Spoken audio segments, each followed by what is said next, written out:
बिस्मिल्लाहिर्रहमानिर्रहीम। अस्सलाम वालेकुम नाजरीन। जेड स्पोर्ट्स के प्रोग्राम क्रिकेट विद गपशप के साथ एक दफ़ा फिर औरंगज़ेब खान अपने साथी एनालिस्ट सैयद फैसल इकबाल और स्पेशल गेस्ट रिजवान मोहम्मद के साथ हाजिर हैं। आप लोगों को बहुत अच्छी तरह थोड़ी देर पहले पता चल चुका है कि नीदरलैंड ने एक दफ़ा फिर वर्ल्ड कप के जो टूर्नामेंट है उसमें साउथ अफ्रीका को हरा दिया। जिस तरह से T20 वर्ल्ड कप में हरा के पाकिस्तान के लिए आसानियां पैदा की थी, आज फिर जिस तरह से साउथ अफ्रीका की टीम को डिफीट हुई है, ऐसा लगता है कि ये टूर्नामेंट बहुत ही ज़बरदस्त और सनसनीखेज होने जा रहा है। शुरू के जिस तरह के मैचेस थे वो लग नहीं रहा था कि बहुत फ्लैट टूर्नामेंट लग रहा था, लेकिन ये जो 3 दिन में जो दूसरा अपसेट हुआ है, और मैं समझता हूँ ये इस टूर्नामेंट का सबसे बड़ा अपसेट है। वजह यह है कि अफगानिस्तान बहरहाल टॉप 8 टीमों में शामिल थी और उसने जो मैच हराया है वो थोड़ा बहुत एक्सपेक्टेड हो गया था, लेकिन ये टीम जो थी ये क्वालिफाई करके आई थी और इसने साउथ अफ्रीका जैसी दिग्गज टीम को, जो कि 3 टीमों में बहुत अच्छी टीम नज़र आ रही थी, उसने बहुत आराम से 38 रन से मैच हरा दिया।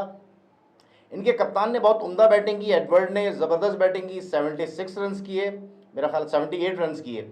दूसरा ये कि इनके बॉलर्स ने जो बॉलिंग की है, वांडर मर्फ खासतौर पे मैं नाम लूँगा, जो कि साबिका साउथ अफ्रीकन प्लेयर है, बहुत उम्दा बॉलिंग की। वान बीक ने, मरक्रीन ने और टिम डेलेडले ने, इन सब ने अपना अपना जो है वो हिस्सा डाला इस जीत में। ये जीत मेरा ख्याल है कि बहुत ज़्यादा बूस्ट करेगी नीदरलैंड की टीम को, क्योंकि बहरहाल 2 टूर्नामेंट में कंसेक्यूटिव इतनी तगड़ी टीम को हराना कोई आसान बात नहीं है। सैयद फैसल इकबाल, आप क्या समझते हैं कि 3 दिन में जो दूसरा अपसेट हुआ है, इससे इस टूर्नामेंट की हैसियत पे, इस टूर्नामेंट की पोजीशन पे कितना फ़र्क पड़ता है? बहुत शुक्रिया के साथ औरंगज़ेब। बिल्कुल, दिन ब दिन अब टूर्नामेंट में तब्दीली आती जा रही है। फैंटास्टिक विन बाय नीदरलैंड और this tournament is actually wide open now. एक कंडीशन अब ये बहुत मुश्किल एक सवाल हो गया है कि अब कौन सी वो 4 टीमें हैं जो टूर्नामेंट में इन होंगी, जो सेमीफाइनलिस्ट होंगी।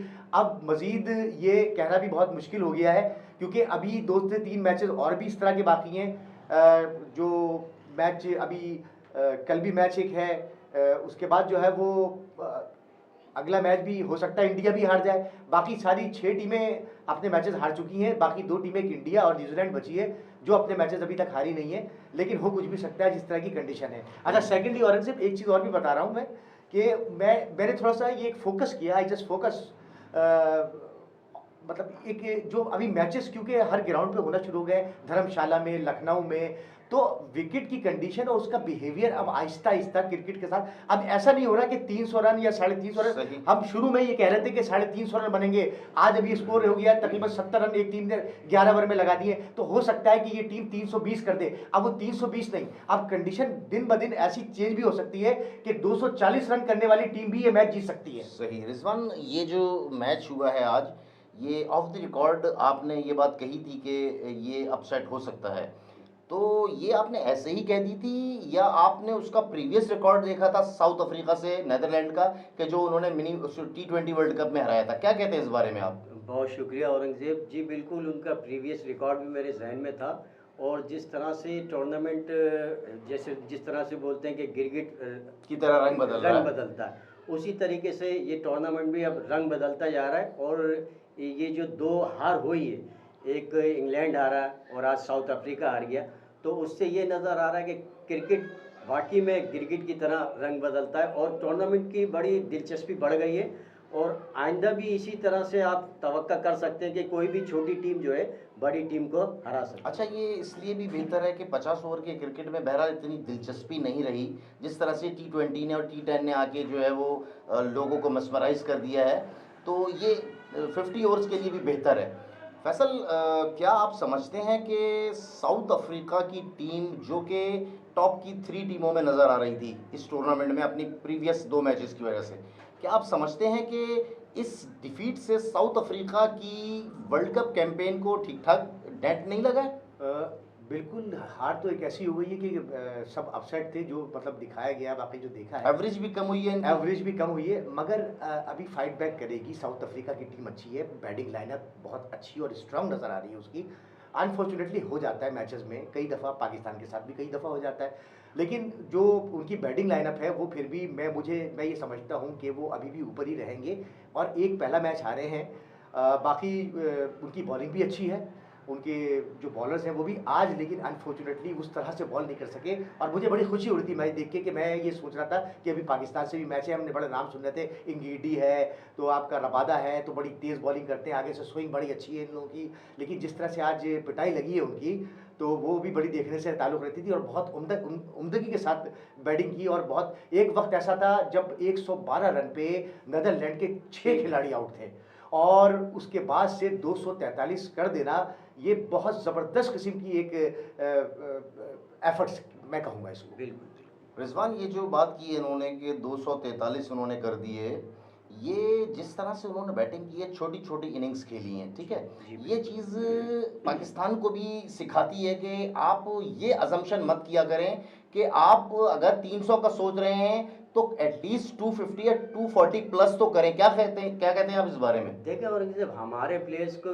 के लिए तो ये बात करें ना कि वो उन्होंने कुछ सीखना है, ये तो सीखे सिखाए प्लेयर्स हैं, ठीक है ना। आप अगर इस कंडीशन में पाकिस्तान की टीम होती है, देख लें कैसा क्लैप्स कर जाती है।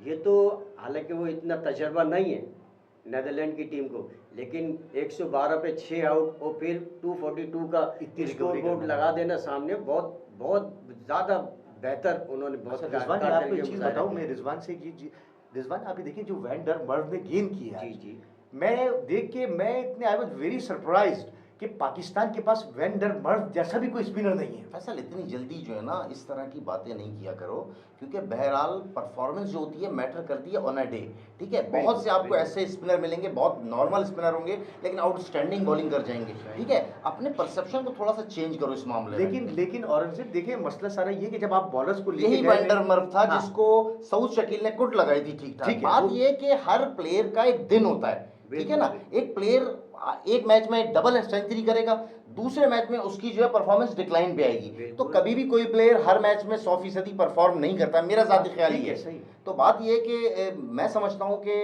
हमारा जो है ना, हमारा परसेप्शन ये कि नीदरलैंड की टीम है कोई इतनी ज़्यादा जो है ना वैसी टीम, जबकि इनके ऑलमोस्ट सारे प्लेयर काउंटी क्रिकेट खेलते हैं और प्रॉपर प्लेयर खेलते हैं। इनकी बॉलिंग देखें आप कितनी डिसेंट है, बहुत तेज़ बॉलर नहीं है लेकिन जगह पे करने। हमारा मसला ये है कि खासतौर पर पाकिस्तानी टीम का कि हम लोग जो है अपने आप को बहुत बड़ा प्लेयर समझते हैं, और जब आदमी अपने आप को बड़ा प्लेयर समझने लगे तो सीखने का अमल रुक जाता है। जब सीखने का अमल रुक जाता है तो क्रिकेट जो है आपकी पीछे आती है, कभी भी आगे नहीं जाती है। बहरहाल बहुत अच्छा मैच जीते हैं नीदरलैंड वाले, तो हमें इनको अप्रिशिएट करना चाहिए। अभी पूरा टूर्नामेंट है, बाकी है, ओपन है, बिल्कुल हर टीम के लिए ओपन है रिजवान, हर तो टीम के लिए, इवन नीदरलैंड के लिए भी, बांग्लादेश के लिए, सबके लिए ओपन है, क्योंकि 9 मैचेस कम नहीं होते हैं, ठीक है ना। फिर ये कि अब बात करते हैं जो कल मैच होने वाला है। कल मैच है चेन्नई में अफगानिस्तान वर्सेस न्यूजीलैंड। ये एक ऐसा मैच लग रहा है पिछले 2 मैचेस को देखते हुए कि एक तो मैं अफगानिस्तान के लिए इसलिए थोड़ा पॉजिटिव हूँ कि वो विकेट जो है बहरहाल टर्निंग ट्रैक है जहाँ पे ऑस्ट्रेलिया और इंडिया का मैच हुआ था, और अफगानिस्तान के पास बहुत ही रीजनेबल, बहुत ही उम्दा स्पिनर है। फैसल, क्या कहते हैं कि अफगानिस्तान न्यूजीलैंड को हैरान कर सकता है इस मैच में? बिल्कुल, मैच में अपसेट होने जा रहा है, मुझे ऐसा लगता है, क्योंकि जो जिस तरह की उन्होंने बॉलिंग की है, बहरहाल बैटिंग लाइनअप अफगानिस्तान की न्यूजीलैंड के बराबर नहीं है, लेकिन बहरहाल खेलते तो पॉजिटिव है ना फैसल? खेलते पॉजिटिव है, जिस तरह से राइट वेरी फर्स्ट डे से जो पॉजिटिव खेला था, कह नहीं सकते, क्योंकि लो स्कोरिंग मैच शुरू हो गए। अब कंडीशन ये हो गई है कि अगर अफगानिस्तान ने पहले बैटिंग करके अगर बोर्ड पे 240-50 रन लगा दिए तो मुश्किलात हो सकती है न्यूजीलैंड के लिए। तो बहरहाल मैच 60 और 40 का मैच करता हूँ, 60 न्यूजीलैंड, 40 अफगानिस्तान। मुझे रिजवान, आप क्या कहते हैं इस बारे में? मुझे कोई सरप्राइज नजर नहीं आ रहा। अच्छा, कल आप ये समझते हैं कि न्यूजीलैंड की टीम जो है वो एक नॉर्मल तरीके से विक्ट्री हासिल कर लेगी? बिल्कुल। अच्छा रिजवान, आप इसका मतलब ये है कि ये जो अफगानिस्तान की टीम है इसकी जो प्रीवियस परफॉर्मेंस है अगेंस्ट इंग्लैंड, तो आप उसको नज़रअंदाज कर रहे हैं क्या? जी बिल्कुल, क्योंकि देखें ये भी गैर यकीनी साइड है हमारे पाकिस्तान की तरह, इनकी भी बैटिंग क्लैप्स करती है तो बिल्कुल इस तरह से लाइन लग जाती है जैसे पाकिस्तानी प्लेयर्स की लाइन लग जाती है।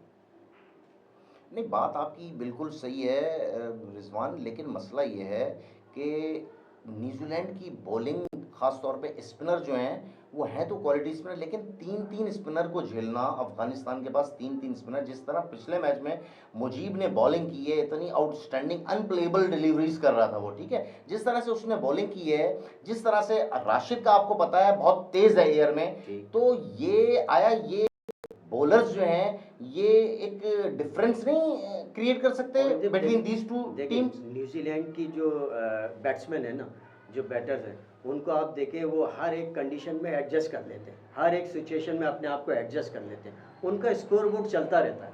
हमारी तरह बैटिंग नहीं चलती कि 2 आउट हो गए या 3 आउट हो गए तो आपने स्टॉप करना शुरू कर दिया, डॉट्स बॉल खेलना शुरू कर दी, ऐसा नहीं है, वो लोग स्कोर बोर्ड चलाते रहते हैं। फैसल, इससे तो ये तासुर लगता है कि न्यूजीलैंड और इंडिया की टीम जो है वो टॉप 4 में बहुत इजीली पहुंच जाएंगी, जिस तरह रिजवान कह रहे हैं। नहीं, वे ऐसा तो अभी कह नहीं सकते, मतलब अभी राइट नाउ अभी ये बात नहीं कर सकते, लेकिन थोड़ी सी मैं इख्तलाफ रिजवान की बात से ये करूँगा कि जो वाकई अफगानिस्तान के बॉलर हैं तो वो उनके ऊपर जो कॉन्वे है, उनके जो बैट्समैन आ रहे हैं, यंग आते हैं, उसके बाद 2 से 3 बैट्समैनों को, ऊपर के बैट्समैनों को डिस्टर्ब कर सकते हैं। और वो क्योंकि वो जो मुजीब भी है वो अमूमन नया गेंद ही करता है, और नया गेंद बहुत स्किट करता है, बहुत अच्छा गेंद कर रहा होता है, शार्प टर्न भी होता है, गेंद तेज भी होता है, तो बहरहाल आसान नहीं होगा न्यूजीलैंड के लिए उनको झेलना। ठीक है, 1-2 खबरें और भी हैं मेरे पास पाकिस्तान क्रिकेट के हवाले से। जिस तरह से आज शायद आप लोगों को पता हो कि आज इनका जो प्रैक्टिस सेशन था वो कॉल ऑफ कर दिया गया था। क्यों कर दिया गया है? सुनने में खबरें ये आ रही हैं, ख़तरनाक खबरें आ रही हैं कि जैसे अब्दुल्ला शफीक जो है, इसका सुनने में आ रहा है कि उसको तेज़ बुखार है। इसके अलावा डेंगू का कुछ सुनने में आ रहा है। जिस तरह से शाहीन शाह अफरीदी है, उसको सुनने में आ रहा है कि 2 मैचेस जो उसने पिछले प्रीवियस खेले, दोनों में उसको बुखार था और इसलिए उसका पेस भी नहीं नज़र आता। लेकिन बात यह है कि हमारे पास बैकअप तो है ही नहीं ना, कि हम शाह अफरीदी को बिठा के किसको खिलाते हैं? वसीम जूनियर को खिलाते हैं? हम कोई फिल्म तो नहीं कर रहे हैं, कोई इंडियन फिल्म तो नहीं कर रहे हैं कि उसको हीरो के तौर पर पेश करते। तो बात यह है कि, और दूसरी खबर ये कि फ़खर जमान भी अनफिट हुए थे, उनकी टांग का प्रॉब्लम चल रहा था। उसामा मीर के बारे में भी कुछ ऐसी खबरें आ रही हैं, तो तशवीशनाक खबरें हैं। फैसल, क्या कहते हैं इस बारे में आप? बहरहाल तशवीशनाक खबरें हैं तो ऐसा अमूमन नहीं होना चाहिए, क्योंकि अगर आपने बताया कि वाकई उसका पेस नहीं आ रहा था, अब अगर बुखार में, अब आपके पास पीछे उसके आपके लड़के ही नहीं है मौजूद, क्या क्या के थक गए कि भाई ये लड़के जो बैठे हुए उनको लेके किस लिए गए हो, उनको कोई घुमाने उमाने लेके गए हो इंडिया, क्या करने, एंजॉय करवाने के लिए? इसी तरह भाई आप देखें उसामा मीर का किसी तरह से भी आपको, आपके पास इस वक्त औरंगजेब, मैं पहले भी ये बात कर चुका हूँ कि एक बैट्समैन कम कर दें आप उसामा मीर को खिलाएं, शादाब की जगह आप इसको भी इन करें, आप अबरार को लेकर किसी तरह से फैसल, वो बात आपकी बिल्कुल सही है कि ये चेंजिंग होनी चाहिए। अभी जो मुद्दा है ना, अभी बात ये है कि रिजवान, ये जो जिस तरह से बीमारियों की खबरें आ रही हैं, तो ये पाकिस्तान के लिए एक अलार्मिंग सिचुएशन नहीं हो गई है? और ये बात ये है कि आप रिप्लेसमेंट भी तो देखें, हमारी रिप्लेसमेंट क्या है? अगर ये खुदा न खास्ता इंजरी का शिकार होते हैं या किसी वजह से नहीं खेल पाते बीमारी की वजह से, तो अब जो बाहर बैठे हुए हैं उनकी परफॉर्मेंस देख लें। चलें, आपने फ़खर जमान को ड्रॉप किया, अब्दुल्ला शफीक को लाया, अब्दुल्ला शफीक का आप बता रहे हैं कि वो बीमार हो गए, जो ज़राए जो कह रहे हैं। औरंगजेब, इस पर थोड़ा पाकिस्तान टीम को तवज्जो देनी पड़ेगी, मैनेजमेंट को खास तौर पे, क्योंकि ये मामला ऐसे हैं, क्योंकि अब जो मैच है पाकिस्तान का वो कोई हल्का मैच नहीं है, टूर्नामेंट का बहुत इंपॉर्टेंट तरीन मैच है। अच्छा, एक और जो ऑस्ट्रेलिया के कंट्रोवर्सी और हुई है, वो ये है कि मोहम्मद यूसुफ साहब और मुश्ताक अहमद साहब एक टेलीविज़न पे बैठे हुए हैं, कौमी टेलीविज़न पे, और बड़ी तारीफ़ें करने में लगे हुए हैं बाबर आज़म की, कि बाबर आज़म बेहतरीन प्लेयर है, बाबर आज़म ये है, बाबर आज़म वो है। मोहम्मद यूसुफ साहब फरमाते हैं कि इमरान खान ने भी तो तीसरे वर्ल्ड कप में जाके वर्ल्ड कप जीता, तो बाबर आज़म को भी आप 12 साल दें। अब यार ये बच्चों वाली बातें करना, बाबर आज़म को 12 साल दें, बाबर आज़म बहुत आउटस्टैंडिंग प्लेयर है, ये पर्ची से नहीं आया, ये किसी चेयरमैन की रिकमेंडेशन पे नहीं आया। यूसुफ ये किस तरह की बातें कर रहे हैं? शोएब मलिक ने ये कहा कि बाबर आज़म की जगह शाहीन शाह अफरीदी को अगर कप्तान बना दिया जाए तो इस पर भी यूसुफ बहुत ज़्यादा चिराग पा हुए, बहुत ज़्यादा सीख पा हुआ, कि कहने लगे कि मोहम्मद वसीम अकरम और मोइन खान की मौजूदगी में शोएब मलिक ये इस तरह के अल्फाज कैसे कह सकते हैं? यार आप ये देखें कि एक प्लेयर बहुत आउटस्टैंडिंग प्लेयर है, देखो इसमें कोई कलाम नहीं कि बाबर आजम बेहतरीन प्लेयर है दुनिया का, लेकिन कैप्टनसी पे उसके बहुत से सवालिया निशानात हैं। ये इतना ज़्यादा बाबर आजम को प्रेस करना यूसुफ का, ये आप क्या कहते हैं इस बारे में? औरंगजेब हमारे साबका प्लेयर्स का यही रह गया है कि जब वो उनको कोई ओहदा नहीं होता उनके पास तो बड़ा क्रिटिसाइज़ कर रहे होते हैं प्लेयर्स को। जब जैसे ही कोई पीसीबी में ओहदा मिल जाता है तो वो इतने उनके तराने पढ़ने लगते हैं, गाने लगते हैं कि जिसकी इंतहा नहीं। यही मोहम्मद यूसुफ होते थे, हर बैट्समैन के पीछे पड़े रहते थे जो परफॉर्म नहीं करता था, हर बॉलर के पीछे पड़े रहते थे जो परफॉर्म नहीं मिसबाह, करता मैं एक था। बात काट रहा हूँ आपकी, ये मिसबाह उल हक को जितना क्रिटिसाइज इन्होंने किया है कभी किसी ने नहीं किया, लेकिन ये मिसबाह उल हक की कोचिंग के अंडर ये बैटिंग कोच भी रहे हैं। जी। ये दोहरा मेयार नहीं है, ये तजाद नहीं है, यही मेरी बात करने का मकसद ही यही है कि जब ओहदा मिलता है तो सब कुछ सही हो जाता है, जब ओहदे पर नहीं होते, जब आप आप क्या कहते हैं यूसुफ के इस बयान के बारे में? बड़ी अजीब टाइप का बयान है। मुझे तो बात समझ में नहीं आई कि भाई अब अपने आप मुझे तो ये समझ में नहीं आ रही कि ये इतने बड़े बड़े प्लेयर्स ऐसी बातें कर रहे होते हैं, इन्होंने कितने वर्ल्ड कप जितवा दिए। और हमसे ये देखे ना, आप ये बातें वो करें कि आप कुछ ऐसा करके आए हो, मैचेस अच्छे फैसल, खेले। वर्ल्ड कप जितवाना ही तो पैमाना नहीं होता ना किसी हाँ। भी कैप्टन का, बेहतरीन कैप्टन हाँ। बनने का। बिल्कुल। वर्ल्ड कप ठीक है, एक सिंबल है। हाँ। धोनी ने वर्ल्ड कप जितवाए हैं, रिकी पॉन्टिंग ने कई वर्ल्ड कप जितवाए, लेकिन वर्ल्ड कप सब कुछ नहीं होता। प्लानिंग होती है कप्तान की स्ट्रेटेजी होती है, कप्तान की ईमानदारी होती है। सबसे बड़ के ईमानदार नहीं है बाबर आजम। जिस तरह से बाबर आजम ने अपनी दोस्ती अली निभाई है, जिस तरह से आप बाबर आजम कहता है कि मुझे सरफराज के 4 साल जो है वो जाया होने का कोई रिग्रेट नहीं है, जबकि सरफराज ने इसको बनाया, सरफराज ने टेस्ट प्लेयर इसको बनाया। ये जब आया था मिसाल शादाब खान ने, शादाब जी, ये 37 फर्स्ट क्लास मैच खेले थे इसने और इसने 1 सेंचुरी की थी, उसके बावजूद इसको टीम में इंडक्ट किया गया था और continue without any performance chance दिया गया था, तो ही बाबर आजम बना। और शुरू में परफॉर्मेंस भी नहीं थी, कोई परफॉर्मेंस नहीं थी, ऐसी कोई परफॉर्मेंस नहीं, सब इसको कह रहे थे ये सिफारिशी प्लेयर है टेस्ट क्रिकेट का। तो बात यह है कि एक प्लेयर अच्छा है तो हम उसको अच्छा कहेंगे, एक प्लेयर अच्छा नहीं है तो हम उसे अच्छा कैसे कह दें? दुनिया इमरान खान को एज ए कैप्टन बहुत ज्यादा इज्जत देती है। क्यों देती है? क्या उसने वर्ल्ड कप जीता है? नहीं, उसने इंग्लैंड को इंग्लैंड में हराया, इंडिया को इंडिया में हराया और पाकिस्तान को एक प्रेस्टीज जीती। पाकिस्तान जिस तरह से हमेशा ये होता था, पाकिस्तानी टीम जिस मुल्क में भी जाती थी जहनी तौर पे हारी भी होती थी, वो इजीली हार कर आ जाती थी, लेकिन इमरान खान ने पाकिस्तानी टीम को जीतना सिखाया। उसके इसमें इमरान खान के साथ मियादाद का बहुत बड़ा हाथ है, बल्कि मेरा ख्याल है कि 40 से 60% मियादाद का है। तो बात यह है कि हमारी कोई रिश्तेदारी नहीं है बाबर आजम से, हमारी कोई दुश्मनी नहीं है, लेकिन जो सच है हम वो सच बोलते हैं। क्या कहते हैं फैसल, ये कंक्लूड करना है? बिल्कुल बिल्कुल अच्छी बात कही आपने, और ये मैं आपकी इस बात के साथ जाऊंगा, आई गो विद यू, कि जाहिर सी बात है कि अब वो प्लेयर बहुत अच्छा है, अब ये मानने के लिए हम तैयार हैं कि प्लेयर अच्छा है, लेकिन कहने का मकसद ये है कि भाई आप अपनी साबिका भी चीज़ें देखें, बहुत सारी चीज़ें हैं, आप इस तरह नहीं कर सकते। जो जावेद मियादाद का किरदार था क्रिकेट में, जो इमरान खान का था, इमरान खान हमेशा आप ये देखिए फ्रंट से लीड करता था, फ्रंट से लीड किया मैचेस के। हालांकि ये फ्रंट से लीड तो नहीं करते हैं, हाँ। लेकिन ये फ्रंट से जाके टी शर्टें मांग रहे होते हैं। अब यही इनका मतलब है कि बहरहाल व्यूअर्स, बहुत अच्छी जो है वो डिस्कशन रही आज। फैसल ने भी अपना पूरा किरदार अदा किया और रिजवान मोहम्मद मैं बहुत यहाँ पर ये डिसेंसी कहना के साथ। चाहूँगा जी जी बिल्कुल कहिए। इमरान खान की जीत के पीछे जो था मियादाद का, बिल्कुल इसमें कोई शक नहीं है, मियादाद का बहुत बड़ा किरदार था इमरान खान की जीत में। तो इसी नुक्ते पे अपनी बात ख़त्म करते हैं। हमारा चैनल जो है वो लाइक कीजिए, सब्सक्राइब कीजिए, क्योंकि हमें बहरहाल आपकी आरा की बहुत ज़रूरत है। इंशाल्लाह कल नए मुद्दे पे, नए मैच पे फिर बात होगी। अल्लाह हाफिज़।